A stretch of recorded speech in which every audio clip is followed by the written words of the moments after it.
Hey everybody, it is June of 23, which means most of you are out exploring the new Trails and Tales update, but I wanted to put together this video real quick. A friend requested that I explain my furnace room, and so this video is for him, where I'm gonna kind of go through all the different parts of how I did this, and there's no redstone.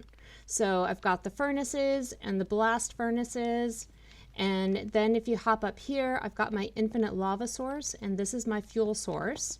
And then as a bonus, I can show you how my steam engine works. And so it's basically how to get smoke to come up through water. All right, here we are in creative, and I've built my system so I can show you what I did.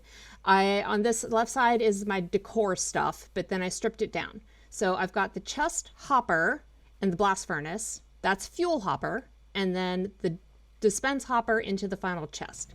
So into the top chest, you can load whatever you want because it's going to just flow through and get cooked up and then dispense all the way down into the chest.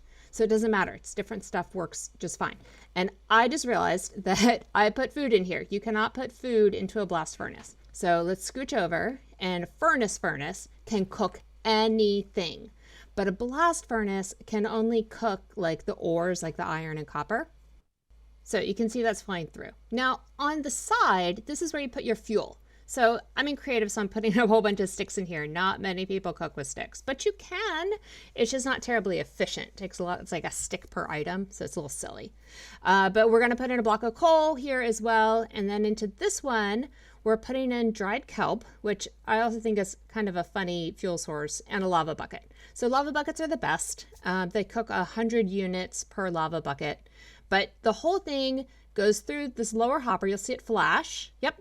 And then it flows into the chest below. And this is how it's kind of like being able to cook everything that you could possibly want to cook. Okay, the next step is how to get an XP out of it. So you put the lever onto the face of the furnace, and this saves you from having to break the furnace to get the XP out. So you just turn off the furnace with the off lever, right? And then if you look in here, it's going to start just holding it into the furnace instead of flowing down through the hoppers. So it's not in the hopper. And then if you look at this one, it's actually stuck in the hopper. So it kind of turned everything off. So what we're going to do is we're going to pull the items out of the furnaces, and that's how you get the accumulated XP. Now, I'm in creative and I'm not showing XP, but you'll see a little green flash over to my right. So we'll turn these back on so that they just kind of keep cooking and they'll accumulate the XP, and it works out really well. All right, moving on to the infinite lava source. Again, my decor on the left and then strip down on the right. So block of lava, dripstone, cauldron. It's that simple. And it just kind of drips and it fills up. You take your bucket, you scoop up all the lava, scoop, scoop.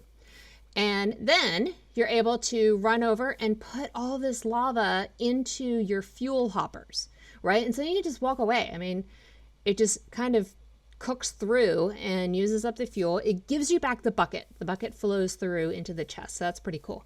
All right, so you can see it's pretty simple. And then around this side, I'm going to show you how I've got solid blocks on this side, but I just used glass panes, and that was an aesthetic decision because I thought it was cool. I was messing around. And so I'm going to show you real quick how like the glass pane will hold lava. I mean, isn't that wild? You could still walk through it and catch on fire. And this is iron bar, same thing. You could walk through it and catch on fire, but it holds it. I think that's wild looking. So signs are sometimes used in farms, and they'll hold the lava, but not for signs, right? So this is going to spread. So I'm going to scoop up my lava and put out the fire. But if you have the lava surrounded by blocks, the signs will hold the lava in place and not catch on fire. It's one of those weird mechanics, but it's used in I've seen it used in iron farms. So you can check that out. All right, so here's fence posts, and you can walk in between the fence posts. You can just kind of walk straight through them. And of course, they're made out of wood, so they're not going to work. But I'll just kind of show you. It holds it until it doesn't, right? So we'll scoop this up and, put out my fire. And then with the stone fencing or the stone gate, you can't walk through it, right? You can't walk through that gap. It'll hold the lava, but you can catch fire. So if you do get too close to it, you'll catch fire just like anything else. So you still have to be careful. Here's a little setup to show you how it works if you only had one lava source. So it doesn't work is kind of what I'm getting at. This has been sitting here for quite a while, and that one cauldron finally filled up, but the others haven't. And of course this one's dripping water because it has no lava over it at all. So, and then this one shows you how you can use just about any solid block you want. It just has to have the dripstone underneath it. I did this initially to see if there was like a better rate, but every time I reloaded the lava, it was kind of wildly different as to which one filled up faster. So I don't know. It's just kind of cool. You can see all the different options. I mean, even obsidian, soul sand. That's pretty silly. I think the glass over here just kind of looks cool, and it still works. So, you know, you could have some different aesthetics. Okay, so now I'm going to show you the bonus of how I did my steam engine. This is such a neat trick of getting the steam to come up through the water, but it's so simple. Ready? Ready? Look at that. That's it. That's it. That's like I do. Just one block over the campfire, and you get this steam effect through water. So it's like bubbly, boily water. So cool. All right, let's talk campfires. So here's a campfire. It has the smoke going up. And if you put one block above it, the smoke still passes over. But if you put 2 blocks, no smoke. And if you put the block at the second high, the smoke stops. All right, so this is handy if you're going to do your beehives, but you don't want a big old smoke. You just throw a trap door. Or check out this setup. Like, this just looks kind of like cooking spooky fun stuff. Then if you put it over a hay bale, check it out.